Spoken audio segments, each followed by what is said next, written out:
Hello दोस्तों, स्वागत है आपका हमारे इस YouTube चैनल पे। दोस्तों, कहानी को शुरू करने से पहले एक जरूरी बात, अगर आपने चैनल को सब्सक्राइब भी नहीं किया है तो पहले आप जल्दी से चैनल को सब्सक्राइब कर दीजिए ताकि आपको हमारी आने वाली नई नई कहानियों की जो नोटिफिकेशन है वो आपको सबसे पहले मिलती रहे। तो चलिए दोस्तों, बढ़ते हैं हमारी आज की कहानी की तरफ। हमें उम्मीद है कि आपको हमारी ये कहानी जरूर पसंद आएगी। सरिता और चेतन की नई नई शादी हुई थी। शादी के सप्ताह भर के बाद उन्हें हनीमून पर जाना था। सप्ताह भर में सारे रिश्तेदार भी अपने अपने घरों को लौट गए थे। ससुराल में केवल उसके सास ससुर ही थे। सरिता की ननद शालिनी की शादी हो चुकी थी। बेटी बहू के बाहर जाने के एक दिन पहले ही सरिता की सास कमला जी के घुटनों का दर्द बढ़ गया। वह मुंह लटकाकर बोली, बेटा तुम दोनों की नई नई शादी हुई है, अब कहाँ इस बुढ़िया का तुम ध्यान रखते बैठोगे। जाओ तुम दोनों घूम आओ, मजे करो, मैं तो किसी तरह खुद को संभाल ही लूंगी। अब कोई भी बेटा और बहू ऐसी बात सुनकर अपनी माँ को ऐसे हालत में अकेले छोड़कर घूमने कैसे जा सकते थे। इसलिए उन्होंने हनीमून पर जाने का प्लान कैंसिल कर दिया। कमला जी तो मन ही मन बहुत खुश हो गई थी। यही तो वो चाहती थी। उनके मन में यह बात बैठ गई थी कि शादी के बाद उनकी बहू उनके बेटे को उनसे बहुत दूर कर देगी। इसलिए वह बेटे और बहू को एक साथ ज्यादा समय बिताने ही नहीं देती थी। सप्ताह भर के बाद सरिता के ससुर जी चंडीगढ़ चले गए, जहां पर वो जॉब किया करते थे। अभी 2 महीने पहले ही साल भर के लिए उनका ट्रांसफर चंडीगढ़ हुआ था। अपने परिवार को इस तरह अकेला छोड़कर उनका जाने का मन तो बिल्कुल भी नहीं था, लेकिन उन्होंने सोचा कि साल भर की ही तो बात है, इसलिए वह चले गए। अब घर में केवल सरिता, चेतन और कमला जी ही रह गए थे। चेतन तो दिन भर तो ऑफिस में बिजी रहता था और फिर शाम को उसके ऑफिस से आने के बाद सरिता रसोई में व्यस्त रहती थी और वह कभी बाजार चला जाता था, कभी माँ की दवाइयाँ लाने चला जाता, तो कभी किसी का फोन आ जाता, कभी किसी पड़ोसी के यहाँ चला जाता। इसी तरह शाम का समय व्यतीत हो जाता था। डिनर के बाद भी देर रात तक कमला जी बहू को अपने पास ही उलझाए रखती थी। नव विवाहित जोड़ा एक दूसरे के साथ समय बिताने का आतुर था, लेकिन कमला जी कुछ न कुछ तरकीबें लगाकर दोनों को दूर रखे रहती थी।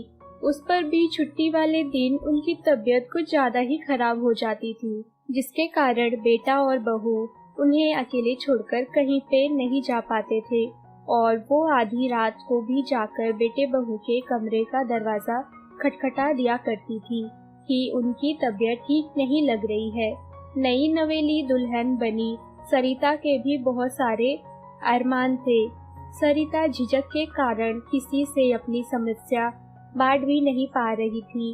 वह भीतर ही भीतर घुट रही थी। एक दिन उसकी ननद शालिनी का फोन आया और वह बोली, भाभी अब तो आपकी शादी को पूरे 7 महीने हो चुके हैं। मैं तो भाई के लिए बहुत खुश हूँ कि उन्हें आप जैसी सुंदर और सुशील पत्नी मिली है। अब तो बस जल्दी से मुझे आप खुशखबरी भी सुना देना, ज्यादा देर मत करना। पति प्रेम को प्यासी सरिता ने जब अपनी ननद की यह बात सुनी तो उसके हृदय में पीड़ा की लहर उठ गई और उसकी आंखों से अश्रुओं की धारा फूट पड़ी। वो मन ही मन सोचने लगी कि 7 महीनों में मुश्किल से चेतन और वह 3 से 4 बार ही एक दूसरे के करीब आ पाए हैं। ऐसे में ननद जी खुशखबरी सुनाने की बात कह रही है। बच्चे क्या पेड़ों पर उगते हैं कि बगीचे में गए और तोड़ लाए। यहाँ पति पत्नी को साथ समय बिताने का मौका ही नहीं मिल रहा है और लोगों को बस खुशखबरी सुननी है। एक रविवार को चेतन और सरिता ने चुपचाप मूवी जाने का भी प्रोग्राम बना लिया था। जब तक उन्होंने माँ को इसके बारे में नहीं बताया था तब तक तो वो ठीक ठाक ही थी, लेकिन जैसे ही वह दोनों तैयार होकर बाहर निकलने लगे। वह अपना पेट पकड़कर लेट गई और बोली, मुझे पेट में बहुत तेज दर्द हो रहा है, लेकिन तुम लोग जाओ, घूम आओ, मैं खुद को संभाल लूंगी। सरिता गहरी सांस छोड़ते हुए सोचने लगी, लो फिर से शुरू हो गया पेट दर्द। तभी दरवाजे की घंटी बजी। सरिता ने जाकर दरवाजा खोला तो सामने उसकी ननद शालिनी खड़ी थी। भाई भाभी को तैयार देखकर बोली, अरे वाह, आप दोनों घूमने जा रहे थे क्या? तभी चेतन बोल पड़ा, हाँ, लेकिन माँ की तबीयत खराब हो गई है तो हम नहीं जा रहे हैं। शालिनी ने चिंतित स्वर में कहा, क्या हुआ माँ को? मैं तो माँ के मनपसंद छोले भटूरे लेकर आई थी कि हम सब पार्टी करेंगे। सरिता बोली, लेकिन मम्मी जी छोले भटूरे कैसे खाएंगी? उनके पेट में तो दर्द हो रहा है। कमला जी तो बेटी को आया हुआ देखकर खुशी से उठकर बैठ गई और बोली, नहीं नहीं बेटी, ऐसे ही थोड़ा सा गैस हो गया था, वह तो ठीक ही हो जाएगा। चला बैठ, हम छोले भटूरे खाते हैं। चेतन तो माँ की यह हरकत देखकर तंग ही रह गया। वह भी धीरे धीरे अब समझने लगा था कि माँ जानबूझकर ऐसे करती है ताकि वह सरिता के साथ ज्यादा समय बिता नहीं पाए, लेकिन लिहाजवश वह कुछ बोल नहीं पाता था। कमला जी सरिता से बोल पड़ी, अरे बहू, अब खड़ी खड़ी क्या देख रही हो? जाओ अब रसोई से प्लेट लेकर आओ। सरिता चुपचाप रसोई में चली गई। अपनी सास की हरकतें देखकर उसकी आंखों में आंसू आ गए। वह तो सोचने लगी कि जब अपने बेटे के साथ बहू को देखना बर्दाश्त ही नहीं होता तो ऐसे लोग बेटे की शादी ही क्यों करवाते हैं। अभी वह सोच ही रही थी कि तभी उसकी ननद भी रसोई में आ गई और भाभी को आंसू बहाते हुए देखकर घबरा कर वो पूछने लगी, क्या हुआ भाभी, आप इस तरह से रो क्यों रही हो? सरिता ने आंसू पोंछते हुए कहा, कुछ नहीं, बस ऐसे ही। शालिनी ने उनका चेहरा अपनी ओर घुमाते हुए कहा, भाभी, जब आप शादी करके आई थी तो आपका चेहरा कितना खिला खिला सा था, लेकिन अब आप बिल्कुल मुरझा सी गई हो। बताओ ना भाभी, आखिर बात क्या है? क्या ससुराल में आप खुश नहीं हो? क्या भाई आपसे प्यार नहीं करते, आपका ध्यान नहीं रखते? सरिता झट से बोल पड़ी, नहीं नहीं, वह तो बहुत अच्छे हैं। लेकिन सरिता बोलते बोलते अचानक से रुक गई। शालिनी ने जिद करते हुए कहा, लेकिन क्या भाभी, क्या हुआ, बताओ तो सही। आप बताओगी नहीं तो मुझे आखिर पता कैसे चलेगा? माँ की वजह से आज आप घूमने नहीं जा पाई, इसलिए उदास होना? ननद के बार बार पूछने पर आज सरिता चुप न रह सकी। उसका मासूम सा दिल इतने महीनों से जो तकलीफ का बोझ अकेले सहन किए हुए था, वे सारी तकलीफ और दर्द उसकी आंखों से के रास्ते बह निकला। उसने सुबकते हुए कहा, बात तो सिर्फ आज की नहीं है ननद जी, यह तो शादी के बाद से ही शुरू हो गया था। उसके बाद सरिता ने रोते हुए अपनी सारी बातें अपनी ननद को बता दी और अंत में बोली कि याद है, आपने उस दिन फोन पर कहा था कि अब मैं आपको जल्दी खुशखबरी सुना दूं। अब आप ही बताइए ननद जी, मैं खुशखबरी अब कैसे सुनाऊं? तो उसने सरिता का हाथ थामते हुए कहा, आपने यह सब मुझे पहले क्यों नहीं बताया भाभी?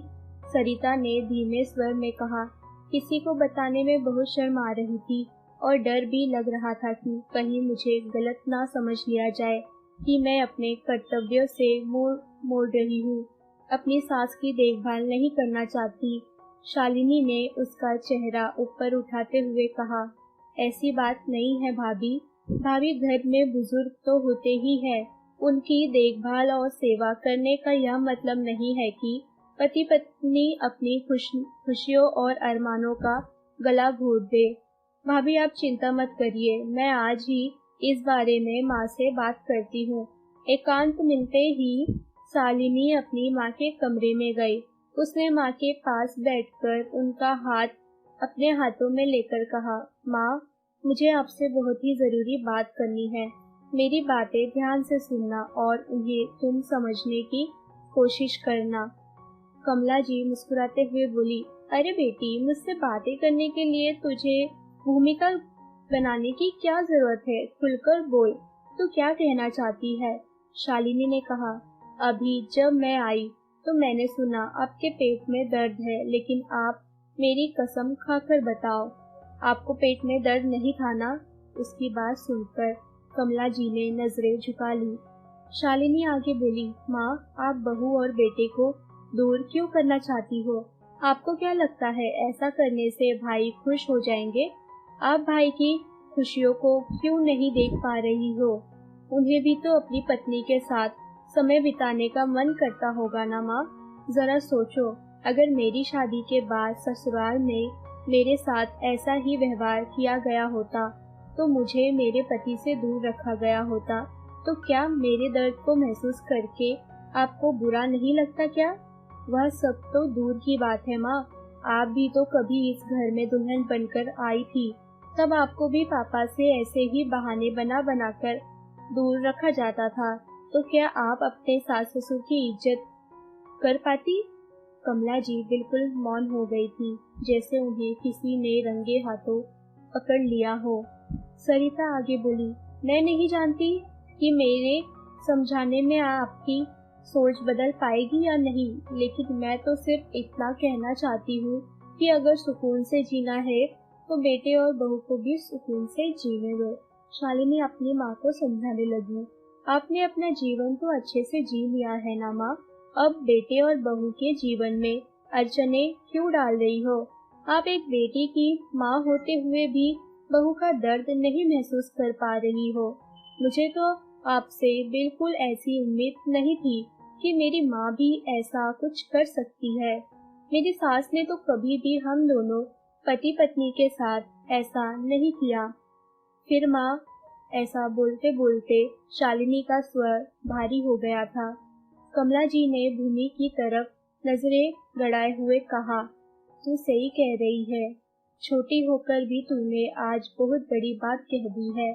मैं ही ईर्ष्या भाव के कारण बहू को बेटे से दूर करने में लगी हुई थी, लेकिन अब से मैं खुद में परिवर्तन लाने की पूरी कोशिश करूंगी।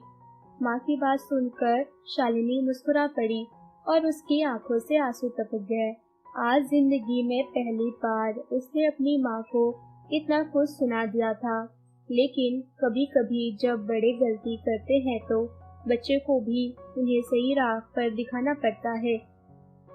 शालिनी मुस्कुराती हुई अपनी भाभी को यह खुशखबरी सुनाने के लिए वो भाभी के कमरे में चल पड़ी कि अब उन्हें और कोई तकलीफ नहीं सहनी पड़ेगी। आखिर एक पति पत्नी को भी समय बिताने का पूरा अधिकार है। तो दोस्तों, अगर आपको हमारी यह कहानी पसंद आई हो तो कहानी को लाइक और शेयर करना ना भूले दोस्तों, अगर अभी भी आपने चैनल को सब्सक्राइब नहीं किया है तो पहले आप जल्दी से चैनल को सब्सक्राइब कर दीजिए, ताकि आपको हमारी आने वाली नई नई कहानियों की जो नोटिफिकेशन है वो आपको सबसे पहले मिलती रहे। तो चलिए दोस्तों, हम फिर मिलेंगे अपनी आने वाली एक और नई